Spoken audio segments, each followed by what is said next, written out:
Neuroendocrine tumor pathogenesis, how these cancers develop.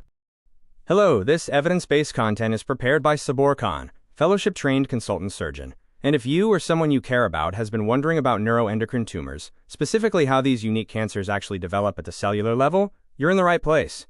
I know that understanding cancer development can feel overwhelming, particularly when these tumors behave so differently from typical cancers. But today we're going to demystify the biological origins of neuroendocrine tumors, from their cell of origin throughout the body, to the specific molecular events that drive their transformation. By the end, you'll understand exactly what neuroendocrine cells are, how they can transform into tumors, the difference between sporadic and hereditary pathways, and the key genetic alterations, including the MEN1 gene, that act as molecular switches in tumor development.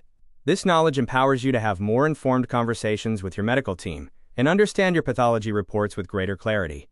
Before we dive deeper, let's establish what we're dealing with. Neuroendocrine tumors arise from specialized cells scattered throughout your body, called neuroendocrine cells. These cells have a dual personality. They function like nerve cells by producing hormones, but they're distributed throughout organs like endocrine glands. The most common sites include the gut, particularly the small intestine and the pancreas, though they can develop in lungs, appendix, and elsewhere.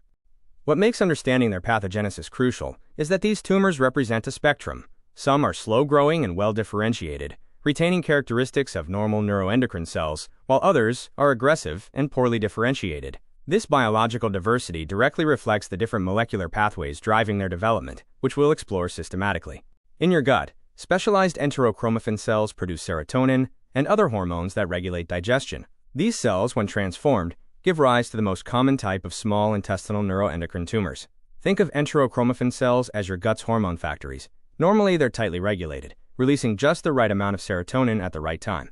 When molecular events disrupt this regulation, uncontrolled growth begins. Recent molecular profiling reveals these tumors retain many characteristics of their normal counterparts, which explains why they often produce excess hormones, causing carcinoid syndrome. In the pancreatic islet cells, the same cells that produce insulin and glucagon can similarly transform. Pancreatic neuroendocrine tumors arising from islet cells may be functioning, secreting hormones like insulin causing hypoglycemia, or non-functioning, growing silently without hormone symptoms. The distinction matters because functioning tumors often present earlier due to symptoms, while non-functioning ones may remain undetected until they are larger. About 90% of neuroendocrine tumors develop sporadically, meaning without an inherited genetic predisposition. These sporadic cases accumulate molecular alterations over time through environmental exposures and random cellular errors during DNA replication. But here's something that might surprise you. Approximately 10% occur as part of hereditary syndromes, fundamentally changing surveillance and management.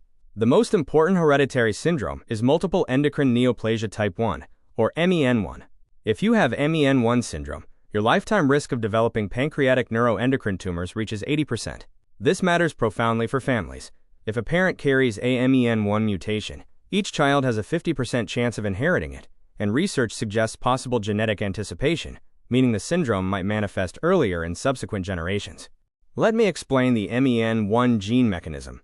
Located on chromosome 11q13, the MEN1 gene encodes a protein called menin, which regulates gene transcription, essentially controlling which genes are turned on or off in your cells. Menin acts as a tumor suppressor, meaning it normally prevents excessive cell growth. Here's how the two-hit hypothesis works. In MEN1 syndrome, you're born with one damaged copy of the MEN1 gene in every cell. That's the first hit. You still have one working copy, so your cells function normally initially. But, over time, if that second copy gets damaged in a pancreatic islet cell, that's the second hit. You've lost all menin function in that cell. Without menin's regulatory control, that cell begins dividing uncontrollably, initiating tumor development. This explains why MEN1 patients develop multiple tumors over their lifetime. Each tumor represents a separate second hit event in different cells. Importantly, even in sporadic neuroendocrine tumors without inherited MEN1 mutations, acquired mutations in MEN1 can occur, contributing to tumorigenesis through the same loss of control mechanism. Recent molecular studies have identified other critical genes. In pancreatic neuroendocrine tumors, mutations in DAXX and ATRX genes occur in about 40% of cases. These genes normally maintain chromosome stability. Think of them as quality control inspectors ensuring chromosomes divide properly. When DAXX or ATRX function is lost, chromosomes become unstable, accumulating additional mutations and accelerating cancer progression. Loss of DAXX or ATRX expression detected by immunohistochemistry on biopsy indicates chromosomal instability and predicts higher recurrence risk after surgery, even in smaller tumors under 2 centimeters. For small intestinal neuroendocrine tumors, somatic mutations in CDKN1B, encoding the P27 protein that controls cell division, have been identified. CDKN1B mutations impair the cell's ability to stop dividing when appropriate, contributing to uncontrolled growth. Interestingly, germline CDKN1B mutations cause MEN4 syndrome, a rare condition similar to MEN1 but associated with different manifestations. But here's where it gets more nuanced. Neuroendocrine neoplasms demonstrate multi-layered heterogeneity. Different cells within the same tumor can harbor different mutations, and even well-differentiated tumors can develop high-grade areas over time. This heterogeneity explains why tumor behavior can be unpredictable, and why single biopsy samples may not fully represent the entire tumor's biology. Additionally, DNA methylation patterns, chemical modifications affecting gene expression without changing DNA sequence, create molecular subtypes with different clinical outcomes, adding another layer of complexity to pathogenesis. If you've been diagnosed with a neuroendocrine tumor, particularly pancreatic, document a detailed 3-generation family history. Note any relatives with endocrine tumors, kidney stones suggesting hyperparathyroidism, or pituitary problems. If you're under 30 at diagnosis or have multiple pancreatic tumors, request genetic counseling evaluation. This isn't just about you. It's about identifying at-risk family members who could benefit from early surveillance. Bring these specific questions to your next appointment. Can you tell me if my pathology report mentioned DAXX or ATRX expression? And should I be tested for MEN1 or other hereditary syndromes based on my tumor characteristics? Also ask, what was my Ki67 proliferation index, and what does this indicate about how fast my tumor cells are dividing? Understanding these molecular markers helps you grasp your individual tumor biology beyond just size and stage.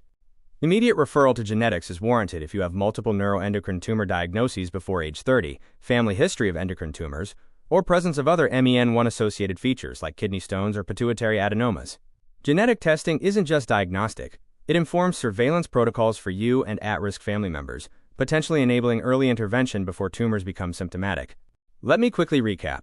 Neuroendocrine tumors develop through distinct molecular pathways, whether from Enterochromaffin cells in your gut or islet cells in your pancreas, driven by either sporadic mutations or hereditary syndromes like MEN1.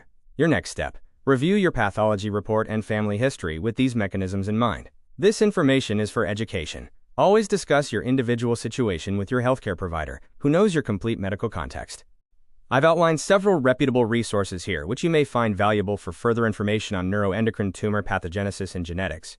The European Neuroendocrine Tumor Society provides comprehensive guidance papers on molecular diagnostics and hereditary syndromes. Full links are in the description below.